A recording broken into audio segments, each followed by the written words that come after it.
మీరు తీసుకెళ్లారు. ప్రతి సీన్ చూస్తున్నప్పుడు నేను మీ మ్యూజిక్ నాకు అంత రిఫ్రెషింగ్గా అనిపించింది.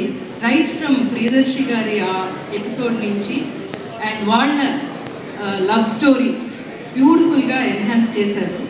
And great work Deepti. And I think ఇంక మీరు డైరెక్ట్ చేసేయండి. And coming to our dear Priyadarshi, first of all congratulations. ఇంత సీరియస్ క్యారెక్టర్ మీ వల్ల పుల్ ఆఫ్ చేయగలరా అని అందరూ అనుకుని ఉంటారేమో. చాలా బాగా పుల్ ఆఫ్ చేశారు.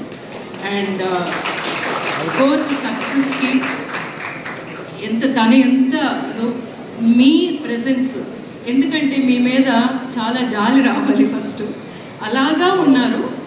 యాక్చువల్గానేమో పిక్చర్ చూస్తున్నప్పుడు మధ్యలోని మెడ్రాస్ నుంచి కాల్ వచ్చింది నాకు. అట్లీ డైరెక్షన్ టీం నుంచి ఫోన్ చేసి అన్నారు, ma'am what a movie ma'am అని ప్రియదర్శి గారి గురించి చెప్పారు. ఆయన బాడీ లాంగ్వేజ్ బిగినింగ్ ఎలా ఉంది, కొంచెం కొంచెం కొంచెం కొంచెం కొంచెం కొంచెం ఎలా మారింది అని వాళ్ళ డైరెక్షన్ టీం నుంచి చెప్తున్నారంటే గ్రేట్ వర్క్. అండ్ ప్రతిసారి తెలుగు ప్రేక్షకులు ఎట్లాంటి మంచి పిక్చర్స్ మీరు ఎట్లాగా ప్రోత్సహిస్తున్నారని చూస్తున్నప్పుడు చాలా చాలా చాలా అభిమానంగా ఉంటుంది, చాలా గర్వంగా ఉంటుంది.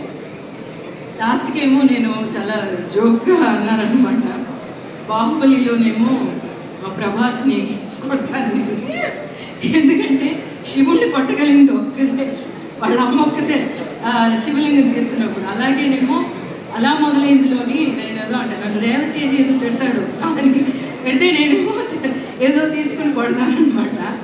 అది అంత బాగా ఎంజాయ్ చేసినట్టే. కానీ లాస్ట్ స్లాప్ మాత్రం సార్ ఇరప్టెడ్ అనమాట. And thank you for letting that happen. ఒక ప్లేస్లో ఉన్న ఆర్టిస్టు ఏంటి నన్ను ఎందుకు ఇట్లాగా అని అనొచ్చు, కానీ ఆయన సబ్జెక్ట్కి అంత ఇంపార్టెన్స్ ఇచ్చినందువల్ల ఈ సబ్జెక్ట్ ఇట్లాగే ఫినిష్ అవ్వాలి అని ఆయన నమ్మినందువల్లే ఆ ఒక పాయింట్ దొరికింది, ఆ ఒక హై మూమెంట్ ప్రేక్షకులకి అది చాలా పెద్ద మూమెంట్గా ఇవ్వగలిగారు. So thank you for accepting that Shivaji గారు.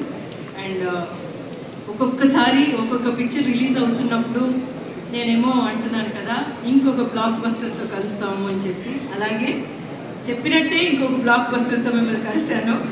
So thank you so much for